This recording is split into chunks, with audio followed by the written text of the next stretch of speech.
Eh, Buenos días, soy David Orlegui, soy investigador postdoctoral en la Universidad del País Vasco. Eh, Me encuentro actualmente en los Países Bajos realizando una estancia de investigación, razón por la cual no he podido asistir al congreso en persona. Y nada, solo quería agradecer a la organización, agradecer a Rubén, a Irene, a Maya y el resto de compañeros y compañeras la oportunidad que me han brindado de participar a última hora en el congreso y nada, estar aprendiendo de las cosas que se hablen en él. Muchas gracias.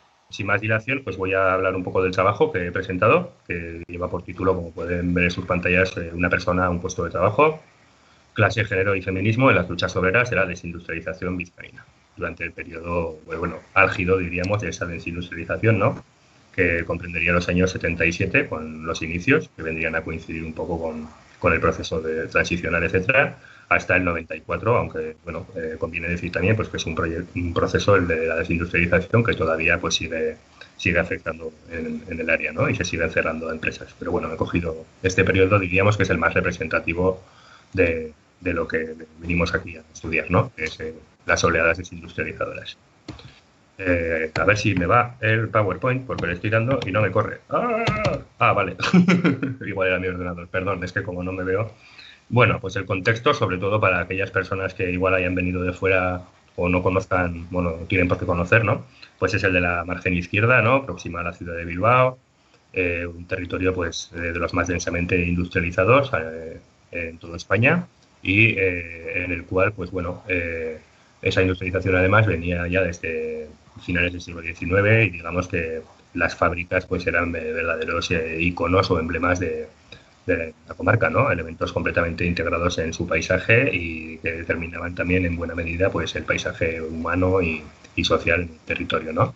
Les he puesto simplemente una fotografía ahí antigua en la que correspondería a la localidad de Sestao, a la parte que da hacia la ría, y en la cual pues podríamos apreciar un poco pues esa densidad industrial a la que me refiero, ¿no? Con fábricas muy grandes en las cuales predomina sobre todo ese Altos Hornos de Bilbao y bueno, pues es un monocultivo siderometalúrgico y naval que, como digo, pues formaba una parte pues muy importante de la vida en la zona, ¿no? Y determinaba pues las soluciones habitacionales, los modos de vida, cultura, etc.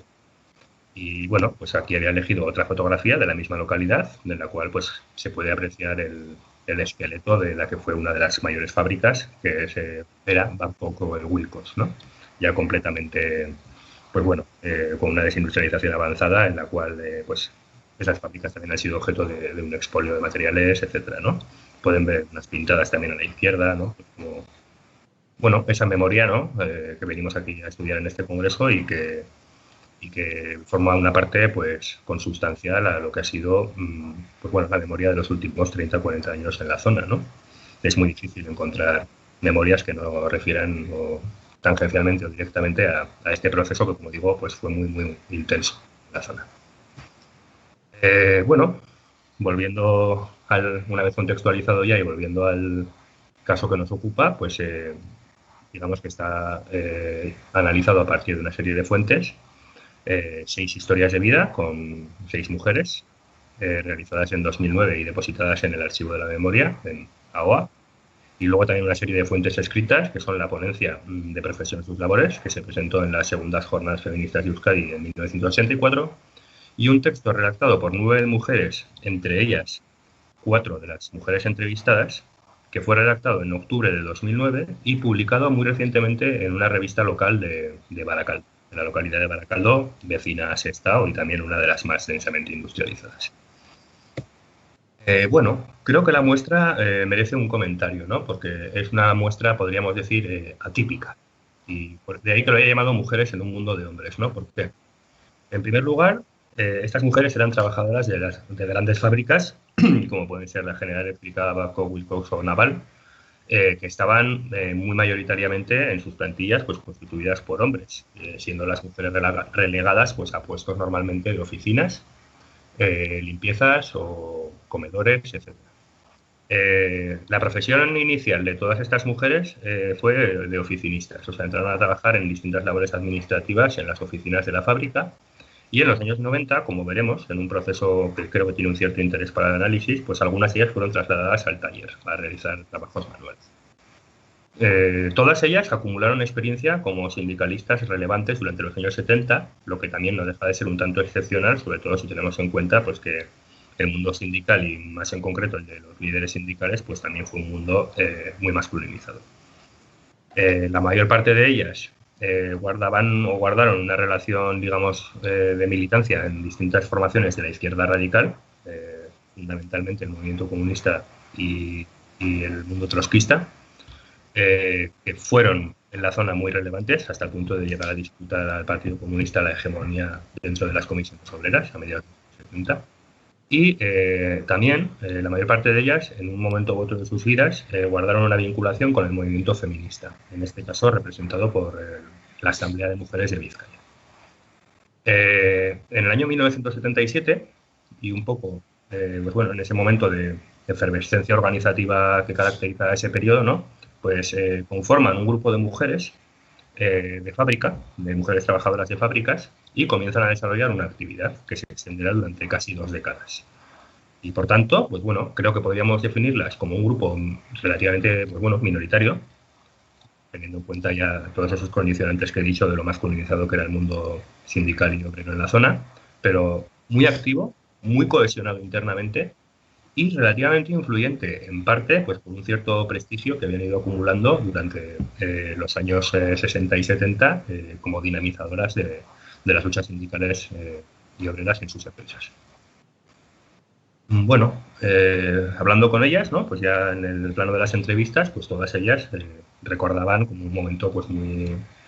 Claro, no he dicho, pero las entrevistas son historias de vida, con lo cual son entrevistas que recogen la totalidad de la vida, ¿no? Y nos permiten ver pues, cuáles son los hitos significativos en las vidas de esas personas. Y varias de ellas pues hacían de la creación de estos grupos pues un evento significativo y digno de ser contado y recordado, ¿no? Un par de ejemplos he puesto ahí, ¿no? El de Mari Carmen Saiz, recordaba cómo transformarse la Asamblea de Mujeres, pues también empezaron a juntarse casi inmediatamente en las fábricas, ¿no? Un pequeño grupo de mujeres, algunas afiliadas a algunos partidos y otras no afiliadas, y que veían esos grupos como un organismo unitario para juntar a mujeres. Y otra de ellas, Oliva Esteban, pues comentaba que, pues eso, ¿no? Casi en su memoria se confundían las dos cuestiones, ¿no? Cuando se crea la Asociación de Mujeres de Vizcaya y cuando se crea el grupo de mujeres, en este caso dinamizado por ella misma, que habla, ¿no? Tenía un grupo de mujeres ya hecho en la naval. Nos reuníamos en mi casa 7 mujeres, ¿no? Pues con ese cierto componente de liderazgo, ¿no? O carismático, si se quiere. Y nada, pues es que la desindustrialización va a entrar al poquísimo de esto. Digamos que las primeras oleadas industrializadoras pues, van a coincidir con el último tercio de los años 70 y ahí va a haber una experiencia pues, bastante pionera, digamos, que es la de las mujeres de la Babcock Wilcox, que va a ser una de las primeras fábricas en enfrentarse a reducciones de plantillas, expedientes, etcétera, y va a ser una fábrica que todavía, al arrancar a finales de los años 70, que es un momento que el nivel de movilización, etcétera, pues es todavía bastante fuerte en la zona, pues de hecho van a granjearse un apoyo bastante significativo por parte de las poblaciones más afectadas, ¿no? Y bueno, Rosa García, una de las impulsoras. ¿Cómo funcionaron estos grupos? Pues básicamente, como digo, pues una labor de agitación y concienciación y juntando mujeres, ¿no? Rosa García, por ejemplo, se acordaba como coincidiendo con esta lucha, que ahí tenéis una fotografía, pues en la zona de Repélega empezaron a juntar a unas cuantas mujeres de trabajadores, a las más concienciadas, y esas traían a otras, ¿no? Ese era el mecanismo, ¿no? Y ahí discutían toda la problemática de mujeres trabajadoras, de mujeres trabajadores, de todo. Fue una cosa muy importante, ¿no? En el sentido de, pues bueno, comenzar a interrelacionar estas dos variables, ¿no? Que son la clase y el género, ¿no? Como elementos, pues, de discriminación, pero también de politización y de empoderamiento de esos grupos, ¿no? En las segundas jornadas feministas de Euskadi, en el texto que mencionaba brevemente, pues esto es así un poco como veían las feministas a estas mujeres, ¿no? Y las feministas como Rosa, ¿no? Que estaban integrando estos grupos, ¿no? Y ellas planteaban, pues estas mujeres sin otro medio de subsistencia más que el sueldo que llega por parte del marido, deciden que allí se estaba jugando con su cocido y el de sus hijos. y que por lo tanto debían de hacer algo y se ponen manos a la obra, ¿no? O sea, son unas mujeres que se suman a la lucha en principio desde una posición de madres y esposas preocupadas por la supervivencia de su familia, ¿de acuerdo? Y ahí he puesto otras fábricas, porque Olarra, General Eléctrica, Echevarría, Euskalduna o Altos Hornos, porque este modelo, que comenzó a finales de los años 70, durante los años 80 se va a ir replicando en otras fábricas. Como, por ejemplo, en el caso de Olarra. Aquí tenemos a otra entrevistada, Maribí Marañón, es una mujer muy conocida, que ha estado pues, en mil fregados desde hace 40 años, ¿no? Y ella recordaba, ¿no? También, por ejemplo, cómo hay un conflicto muy gordo en Olarra, que era otra de las grandes empresas. Y yo digo que hay que juntar a las mujeres. Y hacemos encerronas, encadenamientos, se vas a los supermercados, tal. A mí siempre me ha alucinado esa capacidad de, seguramente de expresión de descontento, pero también esa rabia concentrada que las mujeres hemos aguantado tanto, ¿no? Y claro, cuando tienes posibilidades de sacar, sacas, ¡buah! Y entonces, pues nada, hacemos unas cosas muy interesantes, pero bueno, como todo, tiene su fin. Una vez que los maridos volvían, ellas también a sus redes, ¿no? Aquí hay pues bueno, una serie de elementos que yo creo que son interesantes, ¿no? Por un lado, como sumarse a este tipo de luchas para estas mujeres, digamos, amas de casa tradicionales, eh, supuso una suerte de excepcionalidad o suspensión, ¿no? De ese rol más o menos pasivo, ¿no? Que tenían asignado. Y, y bueno, pues como son capaces de hacer un montón de actividades muy disruptivas, ¿no? Y como ellas mismas pues se van también cambiando de conciencia, pero a la vez como no deja de ser una suerte de momento excepcional que cuando el marido se reintegra o lo que sea, pues ellas volvían a asumir sus roles, ¿no? Tradicionales, digamos, o domésticos. Eh, claro, esta situación, pues un tanto ambivalente, que tenía lugar en medio de las oleadas de desindustrialización, en lo que respecta a esas luchas y al rol de esas mujeres, pues también llegó a someterse a debate, ¿no? Y como veremos, estas mujeres se sintieron en muchos momentos como en una suerte de situación de frontera, ¿no? Porque ellas venían del mundo sindical y eran militantes feministas, pero quizás no encontraban en sus respectivos espacios la acogida a sus ideas o a sus planteamientos, ¿no? En otro recuerdo, otra de las luchas más icónicas del periodo, que es la lucha del astillero de Euskalduna, pues la misma entrevistada recordaba, ¿no? Ahí fui a las reuniones, a las manifas, a las encerronas que se hacían, que se hicieron en la fábrica. Y entonces en la Asamblea de Mujeres propongo que hay que apoyar eso. Y claro, pues no, que no se ve. Porque algunas de las mujeres independientes, se refiere a las militantes feministas que tenían una militancia exclusiva en el movimiento feminista, consideran que, ¿cómo se va a apoyar a esas mujeres? Que no están luchando por lo de ellas, que están luchando por lo de sus maridos. Y entonces hay un debate que yo les quiero llevar. Y bueno, y ella recordaba que al final, tras muchos debates y quebraderos de cabeza, pues dice, algunas de las jefecillas en un encierro que hubo en Euskalduna con algunas de las mujeres, pues se presentaron allí llevando flores, cartas y tal. Y bueno, creo que se fue cambiando un poco y lo mismo la lucha acabó como acabó, pero bueno, era una cosa muy bonita, ¿no? Bueno, vemos, ¿no? Pues que hubo un esfuerzo ingente también por parte de estas organizadoras de protestas en ir sumando mujeres y en ir dotándole de un componente distinto a esas luchas, pero sin embargo, pues toda su memoria en realidad relativa a los años 80, pues acababa viendo todo aquello como una derrota bastante importante, ¿no? He puesto un par de ejemplos simplemente, no me voy a extender mucho aquí, ya he hablado de esto además en otros trabajos, pero bueno, pues como dicen, las mujeres empezamos a darnos cuenta de que éramos las primeras que estábamos en el punto de mira. Porque entonces se veía muy mal que un marido trabajara y su mujer también. Decían que estábamos quitando el trabajo a los hombres. Y otra entrevistada pues también recordaba que los expedientes fueron fundamentalmente para las mujeres. Y a mí me tocó desde el principio, y estuve así, no sé, pues 10 años o así. Siempre había la sensación en los hombres de que a las mujeres les quitábamos los puestos de trabajo. Eso lo llevan muy dentro, que el mejor puesto para la mujer era estar en casa. Incluso hubo casos en los que el marido trabajaba en la fábrica con ella y la que salía era ella. Fue un retroceder otra vez hacia los tiempos del franquismo, donde por ley la mujer tenía que estar en el hogar. Como que esa consigna rebrotó. Pues bueno, aquí vemos que dentro de todas esas angustias y malestares generados como consecuencia de la desindustrialización, hay un componente diferenciado del género, porque para muchas de las mujeres que, digamos, habían luchado por tener una cierta autonomía económica, por no ser mujeres domésticas, pues bueno, por un arquetipo de mujer trabajadora que durante unos años pues fue francamente movilizador y muy de valorizarles a ellas, ¿no? Como mujeres y como trabajadoras, pues ese comienza a experimentar una crisis fuerte, ¿no? Que posteriormente me refiero a ella otra vez. Y es esta idea de la desindustrialización pues como una vuelta al hogar, ¿no? Un poco en la línea de la historia clásica de las mujeres también, pues como se ha planteado con el caso de la Primera Guerra Mundial, ¿no? U otros casos que implicaron al final su desenlace una vuelta al hogar, una rearticulación de los ideales de la mujer doméstica, como veremos en el último testimonio que seleccionó. Bueno, y en este contexto, avanzando la desindustrialización, intensificándose los cierres de fábricas y algunos de los primeros desmantelamientos, ya en los años 90, pues es muy interesante, por ejemplo, cómo una de ellas interpretaba todo eso, ¿no? Interpretaba toda la política de negociación que hubo entre sindicatos y empresa en clave de género, ¿no? Y pues, claro, es que al principio salieron unas listas, pero que fueron elaboradas por los sindicatos mayoritarios con la empresa y, curiosamente, en un mundo en el que trabajaban muchísimo más hombres que mujeres, con lo cual era muy obvio, aparecen muchísimas más mujeres que hombres, que en un principio no estaban en esas listas. Y ella dice, bueno, ahí lo que es la interpretación que ella da desde su perspectiva feminista, ¿no? Y dice, ahí vemos claramente que empresarios y sindicatos, que siempre estamos hablando casi siempre de hombres, son los que han manejado el tema. Han pretendido echar a las mujeres desde un principio y aquello fue bestial, no me lo podía creer, es que personalmente no me lo podía creer que se admitiera aquello, que se estuviera admitiendo, eso para mí fue, pues me causó mucho dolor, ¿no? Pues es una lectura francamente distinta de la que estamos acostumbrados probablemente cuando hablamos de la desindustrialización, pero que también forma parte de la memoria cultural del periodo y por parte de algunas de las personas que lo vivieron.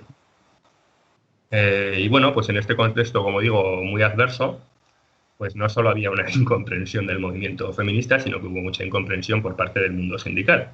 Y este pequeño extracto de Ana Picaza pues se ve bastante claro, ¿no? Hubo que pelear muchísimo porque hasta los compañeros del sindicato no lo veían. Nunca se nos hizo ni caso. Pero bueno, nosotras lo peleábamos mucho y hacíamos mucho hincapié. Una persona a un puesto de trabajo, ¿no? Que fue un poco el eslogan que condensó el significado de la lucha que trataban de llevar a cabo, ¿no? Estas personas. Y ahí precisamente pues pueden ver cómo se sigue replicando el modelo de movilizar a las mujeres y los trabajadores por parte de estas militantes feministas. Y ahí están pues con su pancarta, con su eslogan durante los años 90 en las protestas que hubo por el cierre de los Altos Hornos a inicios. Bueno, al final el tiempo va pasando, la memoria sigue trabajando y termina por dotar a toda esa experiencia pues de un aire verdaderamente trágico y dramático que también de algún modo influye en el modo en el que se cuenta, ¿no? Tenemos un par de testimonios aquí, ¿no? Pues Ana Picaza decía, la década de los 90 fue pasada por varias empresas, unos eran suecos, otros eran alemanes, y todos prometían, pero realmente nadie trajo más trabajo, nadie, ¿no? Esa reiteración también que le da como más dramatismo, ¿no? O Mari Carmen Saiz, ¿no? Cuando se refiere a su recuerdo de toda esa época como un continuo eliminar de puestos de trabajo tras el primer expediente de regulación de empleo. Expediente tras expediente, reconversión tras reconversión. Después del 94, del 95, de verdad, está haciendo como una secuencia, ¿no? Dice, de verdad que yo ahí lo pasé mal, sobre todo por la impotencia, fue un momento duro, no por bajar al taller, no por el trabajo, sino lo que verdaderamente hizo duro ese momento fue la sensación de que nos quedábamos solas, de que algo se está perdiendo, ¿no? Es como asistir a esa derrota y no poder hacer nada, ¿no? Con ese componente también pues, de impotencia e incluso de tragedia, ¿no? Y aquí, pues bueno, he seleccionado para ir cerrando ya un par de testimonios muy diferentes que también muestran pues, experiencias diferenciadas de la misma experiencia en el mismo grupo de mujeres que tienen que ver con los recuerdos de bajar al taller, ¿no? Vuelvo a repetir que eran mujeres que venían del mundo de las oficinas, del mundo de la administración, y pues bueno, en la mayoría de casos pues no tenían experiencia con el trabajo manual. Una de ellas, Ana Picaza, pues lo recordaba, por ejemplo, lo recordaba primero como una suerte de venganza de la empresa, pero que a ella le supuso como una suerte de desafío también positivo en el sentido de decir, pues bueno, pues ahora me voy a poner las pilas y yo, es, bueno, la idea feminista de igualarse a los hombres también en el trabajo, ¿no? Y ella plantea, ¿no? Pues a mí me tocó bajar al taller, creo que no fue casualidad, porque que me pusieran allí, porque no habían ido nunca mujeres y como llevaba mucho tiempo dando la matraca con el tema, pues alguien diría, mira, tanto hablar de igualdad, tanto hablar de derechos de mujeres, pues ala, ahora trabajan en el puesto de trabajo como los hombres. Y ella pues lo recordaba y decía, pues fue una experiencia dura pero positiva, porque y ha habido como dos elementos, ¿no? Uno, el elemento del compañerismo y de los buenos compañeros, ¿no? Un elemento propio de la cultura obrera, ¿no? De yo te ayudo a ti, tú me ayudas a mí, y pudo experimentar eso, ¿no? Esa reciprocidad. Y otro, pues la idea de aprender por sí misma a hacer cosas, ¿no? Y dice, yo es que cuando entré ahí no sabía ni coger una llave inglesa, es que en mi vida había hecho un trabajo manual. Y bueno, pues para ella le permitió también dignificarse y hacerse valer, etcétera, ¿no? Mientras que hay un testimonio muy diferenciado, y perdonad porque es un poco largo, pero no había manera de cortarlo, voy a tratar de resumirlo ahora, que es el de Itziar Aribe, ¿no? Otra mujer que había formado parte de esas luchas obreras, etcétera, y ella plantea, ¿no? En el año 90 yo pienso que bajar, todo el testimonio es súper sarcástico, y es una pena que no haya podido meter el corte porque el tono de voz es realmente hiriente, ¿no? Y pienso que bajar es una cosa muy graciosa, donde total voy a estar trabajando con la radio, como estando picando cebolla en casa. Pero no es así. O sea, por lo menos yo, al sitio que me mandaron no era así, era un sitio infernal, con una gente infernal. No se trabajaba con un material que no me extraña que las mujeres se marcharan, se deprimieran, es que era un sitio oscuro, te entierran allí y además no tienen ninguna consideración para nada, te entierran. Y aparte que mi encargado pensaba que yo sabía que era un transformador, que era un fleje y que era un cincho. Que no, señor mío. Yo no tenía rechazo al trabajo manual, no era por eso, era por otras cosas. Pero es que entre el primer día y el de 2 meses ya me estaban llamando porque no se acababa la producción. Lo siento mucho. Y aquí viene el cambio de autopercepción, ¿no? Y la desvalorización y la rearticulación del ideal de género, ¿no? Y lo primero que hace ella es diferenciarse. No lo dije con esas palabras, pero se lo podía haber dicho. Yo soy una señorita de la oficina. Ya no es una mujer trabajadora, no se autopercibe como tal, ¿no? Y más, es curioso, ¿no? Una mujer, como digo, había formado parte durante muchos años, incluso antes de la formación oficial de los sindicatos de asambleas de fábrica y tal. Y entonces dije, venga, a casa, reestructuración, ama de casa. Bueno, y luego el punto de compensación psicológica, ¿no? Desde entonces vivo como Dios. Pero bueno, como la desindustrialización para ella también es una reestructuración de su propio ser, en el sentido de que se convierte en una ama de casa o vuelve a ser una ama de casa, ¿no? Bueno, no sé, creo que voy bien de tiempo, pero ya cerrando, en resumen, un poco, algunos elementos que me parecían interesantes destacar. Pues el primero lo destacan ellas mismas, así que si lo destacan ellas mismas, pues yo también lo voy a destacar, ¿no? Dicen las mujeres que tuvieron que reclamar su espacio en un sector tan pronunciadamente masculino, el camino hacia el empoderamiento a través de las múltiples reivindicaciones y la construcción de redes de resistencia permanecen como un ejemplo de lucha incansable, ¿no? Una parte de esa memoria. Pero bueno, en un plano que he puesto ahí menos heroico, o no sé cómo decir, pues la desindustrialización también fue una desvalorización de la identidad de clase y de género, ¿no? De mujeres trabajadoras a amas de casa, en un periodo de los años 90, pues en el cual muchas de ellas ya creían que habían dado siempre ese salto, ¿no? Y sin embargo, pues no, se vio truncado, ¿no? Y otro elemento a destacar también, pues que durante algunos momentos pues hubo una incomprensión y una ambivalencia por parte de los sindicatos y del movimiento feminista, ¿no? Y ahí he puesto dos expresiones, ¿no? Con respecto a las feministas que no lo veían y con respecto a los sindicatos que no nos hacían ni caso, ¿no? Y nada, pues por ir cerrando, también como decían ellas, la historia contada estaría incompleta si no habláramos de todo esto. Así que nada, muchas gracias, agradecer nuevamente su atención y a la organización que me haya dado la oportunidad de compartir algunas ideas y nada, ahí he puesto el mail de contacto pues por si cualquier persona tiene algo que decir. Espero que disfruten de todo eso y un saludo.